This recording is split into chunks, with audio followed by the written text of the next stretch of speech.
What's up, lads and ladies? It's once again time to think with portals and talk about the latest episode of Rick and Morty Season 8. If this is your first time here and you want to see my thoughts on the first episode, then be sure to check out this video. But to all my returning Rick heads, I hope you all enjoyed my coverage of episode 1 and are looking forward to the rest of the season. But with all the formalities out of the way, let us proceed to the Space Beth episode. If there's one thing I'll say about this episode right off the bat is that it feels and is very focused. There is no B-plot going on, just one continuous storyline with a small, manageable group of characters, and I really like that. Hell, we don't even see Morty in this episode aside from the intro. This episode kicks off with Space Beth going to attempt an assassination on the Gromflemite Queen, but she's doing it without authorization because the Defiance was taking a little bit too long for her standards. But when she arrives, she's found that someone else has already reached her quarry before her. She gets caught at the scene of the crime, run and shoot, minor wound, hide, call Rick, roll credits. Rick says he'll come pick up Beth and he decides to grab some lava cake for the road. When he shows up, all the bugs start to panic, saying how dangerous he is. It's like, oh my god, it's Rick Sanchez, oh no, we're all gonna die. And Rick, in an actual very supportive and nice dad manner, is actually like, hey, my daughter is just as dangerous as me, so you better respect her. That's a good compliment, Rick. That was good. Beth wants Rick to portal her back to the Defiance a block away so she doesn't know her dad drove her there. Nice. But this is Rick we're talking about, okay? He did something good by picking her up and giving her a compliment, but now he has to do something not so good. Oh, whoops. You're a prick. As the Defiance is tearing Beth a new one, Rick gets back on the good train and aggressively, like extremely aggressively defends her, which is just, it's a very beautiful sight. Rick being an actual good parent. But once again, this is Rick we're talking about, and he defends her to the Defiance a little bit too hard. It was a good rescue, though. You got me fired! Only because you blew your chance to quit. That's kind of a pattern in this episode, is where Rick does something like good, and it's like, okay, good, that was a good parenting thing, and then he kind of does something not so good. But, you know, he's still putting his best foot forward. He's new to the whole genuinely supportive thing, you know? Yeah, well, at least therapy seems to be having a good effect on him. As they're flying away from the Defiance, Beth wants to get to the bottom of who it was who assassinated the Gromflemite Queen. So Rick takes Beth to this like bug supremacist arms dealer dude, and they continuously drop him through portals off a roof until he finally reveals that some like bug medical doctor geneticist type guy was the one who ordered the hit. Yup, a former bug doctor geneticist ordered a hit on the bug queen. This is really Rick and Morty, isn't it? The two track down this doctor and they encounter one of his underlings, and Rick proceeds to explain the whole unlikely ally thing using Ghostbusters terms. The bug is extremely offended that they would even consider offering this to him, so he takes a quick hit of his inhaler and turns into, a super bug? Remember those genetically modified bugs we saw in the trailer? Yep. That's this episode. When we saw Space Beth sick in the trailer and we saw the mutant bugs in a different clip, I thought they were gonna be separate episodes. But once again, I've been proven wrong. That was a goddamn deceiving ass trailer, I'll say that. But that means it was a good trailer. That's new. Super soldier formula? I said new, not creatively trailblazing.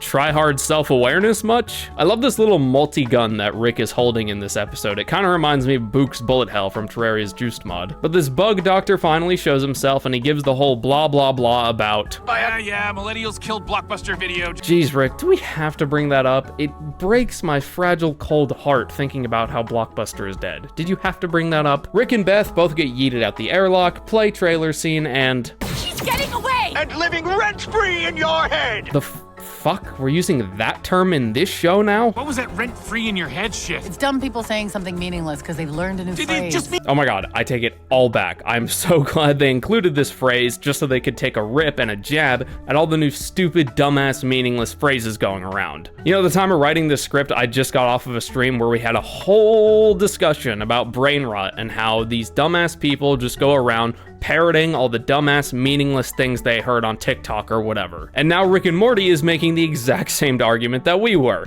Based as shit. But back to the plot of the episode, we get this hilarious bit where the show essentially rips on plans in movies and shows. You know, those montages where we hear the characters talking about the plan and then we see the plan happening on screen as they're talking about it. It's one of those, and it's one of those plans that hinges on a single individual who's on the inside doing a very specific single thing, like opening a door or something. And that the odds of them doing said thing and them being reliable is just too unrealistic to happen or depend upon. It's honestly a really dumb trope. which is why I was laughing my ass off as Beth and Rick were arguing about this exact problem, and we see their plan go haywire on screen as the one guy they needed to do the one thing didn't do the thing. Genuinely a fantastic bit, very well written. I think when Rick and Morty take like rips and jabs at like writing tropes that are just too convenient, it's just some of my favorite stuff they do in the show. But after the plan finished going wrong, Rick and Beth take care of the robotic queen that the doctor installed to try and infect everybody. They fail on that account to a small degree, and then they end up getting arrested.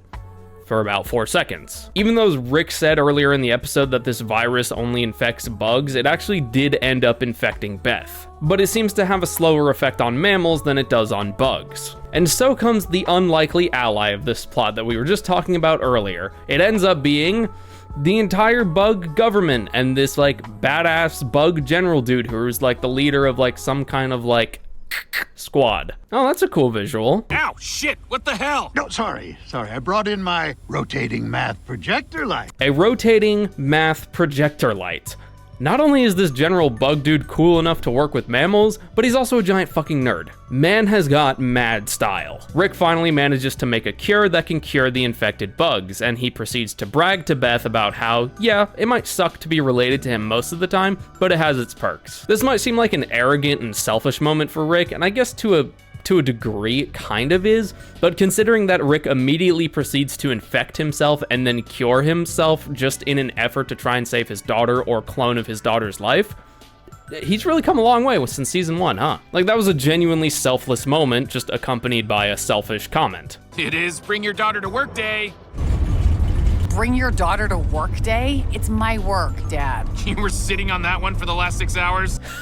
Continuity joke. Also, hey, bird person and bird daughter. Looks like the duo of divorced sci-fi dads are doing another team up, alongside their deranged space daughters. Rick and bird person have a short exchange about how they're both not trying to blow it when it comes to the parenting that they're doing at this very moment. It's short and simple, but it's very heartwarming. I'm really liking the whole theme of messed up parents trying to do the best they can after realizing how much they've screwed up in the past theme that's going around in this episode. Also, this shot of the infected tunnels kind of reminds me of like those vine tunnels from Stranger Things season 2. As the fighting is breaking out, Beth thanks Rick for picking up her call, and Rick nervously says, "Thanks for calling." And Beth concludes it with how they don't have to do this sort of thing all the time. To me, that indicates that Beth still wants some like pretty decent boundaries with her father, but it indicates to me that she probably wants them to be, you know, maybe just a little bit less distant than they have been as of late. Real sweet stuff. Beyblade bird daughter, nice. Hey look, it's the wacky doctor trying to control something far beyond his capability to control. This guy's brain is cooked. Fucking A. Alright, I will let you have that one, Rick and Morty. I'll let you have that one, but that's it. Payload go boom, General extends truce to end war with Defiance, Rick about to fuck Beth's former co-workers.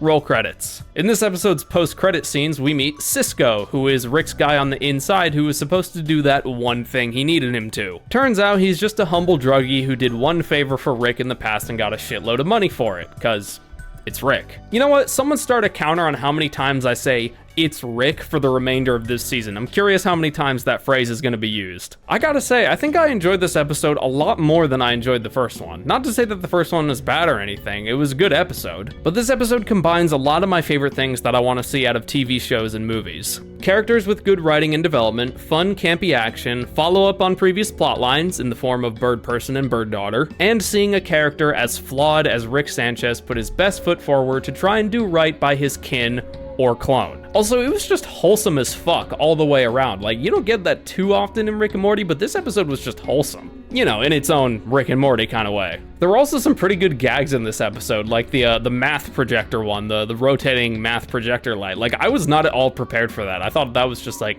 a visual thing, but no, they turned it into a literal gag. I wasn't ready for that one. But by far the best gag in the entire episode was the whole Cisco situation. There were a lot of like small dialogue exchanges that I didn't go over in the episode because I didn't want this turning into an uber mega long video, but there's just so many like quick and snappy, just like one sentence exchanges between our characters that just add so much enjoyment enjoyment to this episode. Overall, a really fun, heartfelt, good episode where Rick continues his season arc, or at least what I speculate to be his season arc, of trying to do the best he can with his current relationships with his family instead of being hinged on the past. And Rick definitely did a better job than he did with the whole Matrix situation. If you enjoyed this video and have been enjoying my coverage of Rick and Morty Season 8, then be sure to hit the like and sub button. And of course, feel free to leave all your thoughts and opinions down in the comments below on both this video and the episode itself. I'd love to read some of them. And if you like the way we do things around here and you want to show me a little bit of extra support to help me keep this channel running, then definitely consider becoming a channel member. Not only do you get access to a whole bunch of exclusive rewards, but you also directly support me in the process. Also, once we hit 10 consecutive channel members,